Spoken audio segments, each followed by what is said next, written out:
Hello students, here is the video of class 9 biology and you know that we are studying about the chapter 3 which is improvement in food resources and here we are going to talk about the topic beekeeping or apiculture. So let's see what is beekeeping or apiculture.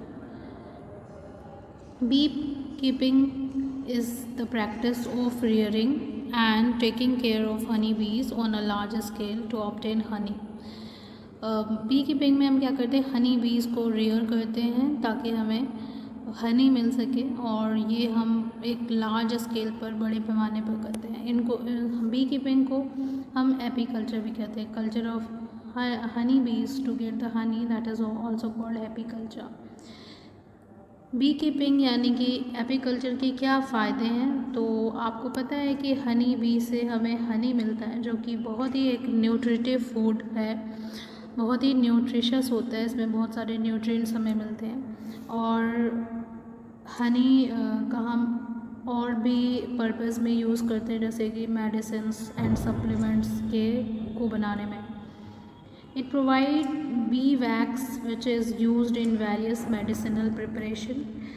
bee wax मिलता है honey bee के hive से, उस wax का use हम बहुत सारे medicinal preparation के लिए करते हैं। हनी बी जो होते हैं वो एक्सीलेंट पॉलिनेटिंग एजेंट होती हैं, दस दे help in getting good agricultural yield, क्योंकि ये पॉलिनेशन में हेल्प करती हैं। तो अगर आप हनी बीज रेयर करोगे तो आसपास जो एग्रीकल्चर क्रॉप्स होंगे उनमें पॉलिनेशन जो होगा बहुत सही तरीके से, अच्छे तरीके से हो जाएगा। Then bee keeping for making honey and other related benefits has become an agricultural enterprise. इसलिए बी कीपिंग जो है वो हनी प्रोड्यूस करने के लिए एज वेल एज जो दूसरे एग्रीकल्चरल पर्पजेज़ हैं उसके लिए बहुत ही ज़्यादा यूज़फुल है।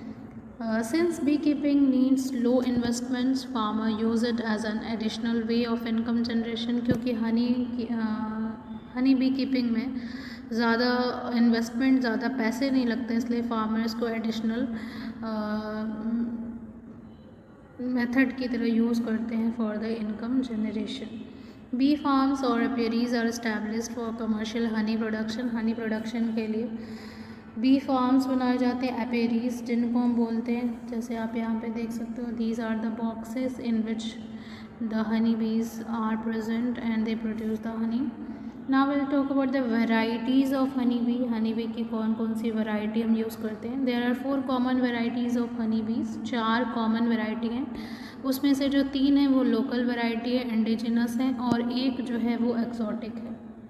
इंडिजिनस की अगर हम बात करें, इंडिया की जो वैरायटी जो इंडिया में पाई जाती है, जिसको हम कॉमर्शियली यूज़ करते हैं हनी प्रोडक्शन के लिए, पहला है Apis cerana indica. Apis cerana indica जो है इसको हम कॉमनली इंडियन बी कहते हैं। This is the Apis cerana indica, this is the Apis cerana indica and ये कॉमनली इंडियन बी कहलाती है। ओके, एंड दूसरा है एपिस डॉर्सेटा जिनको हम रॉक भी कहते हैं। यहाँ पे आप देख सकते हैं, this is Apis dorsata, this is Apis dorsata and इसको हम लोग जो है वो रॉक भी कहते हैं क्योंकि ज़्यादातर ये रॉक्स के पास आसपास पाई जाती हैं और वहाँ पर अपनी हाइव्स बनाती हैं। Apis florea commonly known as the little bee, ये बहुत ही छोटी होती है, यहाँ पे आप देख सकते हैं, it is very small, that's why they are called little bee. इनको हम साइंटिफिकली बोलते हैं एपिस फ्लोरी।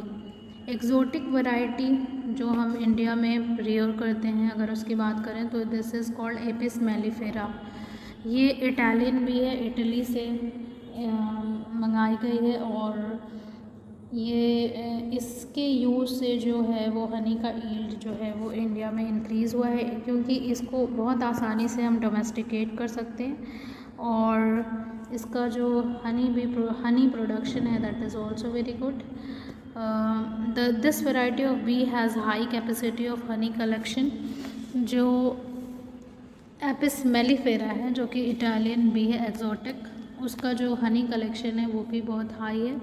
और एक और फ़ायदा ये है कि इट ऑल्सो स्टिंग्स लेसर, ये स्टिंग बहुत कम करती है तो इसको मेंटेन करना, इसको रेज़ करना आसान होता है। और it stage in a bee hive for a long period and breeds very well. और एक बी हाइव में ये ज़्यादा समय तक रहती है तो हमें ज़्यादा हनी भी मिलता है। Now will talk about the quality and taste of honey. Quality और टेस्ट ऑफ हनी जो है वो डिपेंड करता है the flowers available to the honey bees for nectar and pollen collection. जहाँ पे आपने हनी बीज को रियर किया है वो वहाँ उसके आसपास जो फ्लावर्स अवेलेबल है उस पर डिपेंड करता है कि हनी की क्वालिटी कैसी होगी। जो फ्लावर्स हनी बीज जहाँ पे होती हैं उसके चारों ओर जो फ्लावर्स अवेलेबल होते हैं उनको हम लोग बोलते हैं pasturage. That is called pasturage. Okay, now what is bee pasturage? Pasturage वो फ्लावर्स हैं जो अवेलेबल करते हैं pollen and nectar for the honey bee. Now we'll talk about the taste of honey depends upon the quantity of pasturage and the kind of flowers available. अगर honey bee के test की, स्वाद की बात करें तो ये डिपेंड करता है कि कितना पास्चुरेज आसपास है और उसमें किस तरीके के फ्लावर प्रेजेंट हैं। Now we'll talk about the colony of bees. Honey bees जो होती हैं वो सोशल इंसेक्ट होते हैं। They belong to the class Insecta. They are the insects and ये सोशल इंसेक्ट होते हैं, कॉलोनीज़ में रहते हैं और बहुत ही अच्छा एग्जाम्पल शो करते हैं डिवीज़न ऑफ लेबर का। और इनमें कास्ट सिस्टम होता है। Different task are done by different group of bees in the same colony. एक कॉलोनी में एक से ज़्यादा टाइप के बीज होती हैं और अलग अलग बीज जो हैं अलग अलग काम करती हैं। इसको हम लोग बोलते हैं division of labour. A colony में हैव 40,000 इनटू इंडिविजुअल्स। एक कॉलोनी में 40,000 से भी ज़्यादा इंडिविजुअल्स मिल सकते हैं। And individual show polymorphism. जो इसमें जो इंडिविजुअल्स होते हैं, हनी बीज होते हैं, वो पॉलीमॉर्फिज्म शो करते हैं। पॉलीमॉर्फिज्म का मतलब कि जितने जो इंडिविजुअल्स हैं दे show a distinct form of variation in morphology. वो दिखने में क्या होते हैं, अलग अलग होते हैं। पॉलीमॉर्फिज्म का मतलब उनका जो अपीयरेंस होता है, जो लुक होता है, जो मॉर्फोलॉजी होती है वो एक दूसरे से अलग होती है। There are 3 castes. 3 कास्ट होता है। एक क्वीन होता है, ड्रोन्स एंड वर्कर। 3 टाइप के हनी बीज पाए जाते हैं किसी भी कॉलोनी में। सबसे पहले तो एक क्वीन होती है, फिर दूसरा ड्रोन होता है एंड तीसरा वर्कर। ये तीनों आप देखेंगे तो ये एक ही कॉलोनी के मेंबर्स हैं लेकिन आपको कैसे अलग अलग इनका अपीयरेंस एंड मॉर्फोलॉजी दिख रहा है। इसी को हम लोग बोलते हैं पॉलीमॉर्फिज्म। ठीक है। Individuals of each caste are morphologically distinct from those of other. ये दिखने में बिल्कुल एक दूसरे से क्या होते हैं, अलग होते हैं। Now I talk about the queen. Queen के बारे में बात करते हैं। क्वीन जो है एक ही होती है एक कॉलोनी में और सबसे बड़ी होती है, लार्जेस्ट होती है और हमेशा ये हाइव में ही रहती है, कभी भी बाहर नहीं जाती। और इसका काम क्या होता है, टू ले एग, अंडे देना। ये हर दिन जो है वो 2000 तक अंडे दे सकती है और अंडे फर्टिलाइज्ड भी हो सकते हैं, अनफर्टिलाइज्ड भी हो सकते हैं। It is fade on proteinaceous food like royal jelly. Honey bee के लिए एक जो क्वीन हनी बी होती है उसके लिए एक स्पेशल फूड होता है जिसको बोलते हैं royal jelly. This is, you can see, this is the royal jelly and ये हाईली प्रोटीनिशियस होता है जो सिर्फ और सिर्फ क्वीन बी उसको कंज्यूम करती है। Let's talk about the another member of the honey bee colony, that is called drone. Drone जो होते हैं they emerge from the unfertilised egg. ये अनफर्टिलाइज्ड एग से इमर्ज होते हैं और फर्टाइल होते हैं, ये मेल होते हैं। ठीक है, दे आर द मेल। जो क्वीन बी है, हनी बी है, वो क्वीन बी जो है वो क्या है, फीमेल है और वो एक ही होती है किसी भी कॉलोनी में। लेकिन ड्रोन्स ज़्यादा होते हैं, ये अनफर्टिलाइज्ड एग से इमर्ज करते हैं, बनते हैं, लेकिन ये फर्टाइल होते हैं। यहाँ पर आप देख सकते हैं, दिस इज़ द ड्रोन।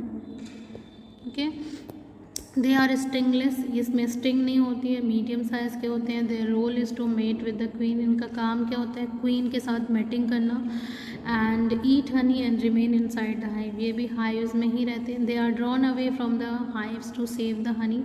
इनका काम सिर्फ होता है हनी बी के साथ, क्वीन हनी बी के साथ मेटिंग करना और they help in the reproduction. Workers की अगर हम बात करें तो they emerge from the fertilised egg, ये फर्टिलाइज्ड एग से इमर्ज करते हैं, और लेकिन ये स्टेराइल फीमेल्स होती हैं। And they are the smallest in size but are the most active of all. ये बेबीज़ नहीं प्रोड्यूस कर सकती हैं, रिप्रोडक्शन नहीं कर सकती हैं, स्टेराइल होती हैं, लेकिन ये सबसे ज़्यादा एक्टिव होती हैं हनी हाइव में, एंड स्मॉलेस्ट होती हैं साइज में, and they have pollen sacs, sting and wax gland, and perform all the domestic and field work during the initial period of time. They perform indoor duties like cleaning up the cells before the queen bee lay egg in them. Then they build new combs and seal them with the wax. ज़्यादातर जो काम होता है हनी किसी भी hive में, colony में, वो ज़्यादातर काम कौन करता है? वर्कर्स करते हैं। ठीक है, वो क्या करती हैं? ये डोमेस्टिक मतलब हाइव के अंदर का भी काम करती हैं और फील्ड वर्क भी करती हैं। इनिशियल पीरियड ऑफ लाइफ में क्या करती हैं? इंडोर ड्यूटी मतलब हाइव्स के अंदर करती हैं। जो भी सेल्स होते हैं, जो कंपार्टमेंट होते हैं हनी हाइव के अंदर, बी हाइव के अंदर, उसको वो क्लीन करने का काम करती हैं ताकि क्वीन बी जो है वो उसमें एग लेइंग कर सके। Then they build new comb, फिर नए कॉम्स भी बनाती हैं, सील भी करती हैं वैक्स के थ्रू। लैटर स्टेज ऑफ लाइफ में क्या करती हैं? आउटडोर एक्टिविटी परफॉर्म करती हैं, like collection of nectar from the flower and store them in the storage cells and convert them into the honey. बाद में ये जो वर्कर हनी भी होती हैं, ये घूम घूम कर विज़िट करती हैं फ्लावर्स को और नेक्टर स्टोर करके लेकर आती हैं और उसको हनी बी के कंपार्टमेंट में बी हाइव्स के जो स्टोरेज सेल्स होते हैं उनमें वो फिल करती हैं, उनको हनी में कन्वर्ट करने का काम करती हैं। They convert them into the honey by their enzyme action, and they also defend their colony from the enemy by stinging it. और ये प्रोटेक्शन का भी, डिफेंस का भी काम करती हैं, अपनी कॉलोनी को प्रोटेक्ट करती है स्टिंगिंग के थ्रू। They immediately die of after stinging. लेकिन एक क्या होता है कि जो फीमेल वर्कर होते हैं वो स्टिंगिंग के जस्ट आफ्टर ये मर जाते हैं। ठीक है, ये this is the life cycle of a honey bee. ये लाइफ साइकिल है हनी बी की। ये एडल्ट भी है, पहले ये एग लेइंग करती है, एग जो होता है वो लार्वा में कन्वर्ट होता है, लार्वा प्यूपा में, और फिर प्यूपा से एडल्ट बी बनता है। तो इनडायरेक्ट डेवलपमेंट होती है हनी बीज में। ठीक है, next will talk about the apiculture and management of honey production is a fast growing cottage industry in India with about 5.75 lakh bees colony working to produce honey at present। एक बहुत ही fast growing industry है apiculture हमारे India में, और अभी जो है वो 5.75 लाख बी कॉलोनी जो है वो काम कर रही हैं ताकि हनी को प्रोड्यूस कर सकें। According to rough estimates the total output of honey in India at present is about 5 million tons per annum.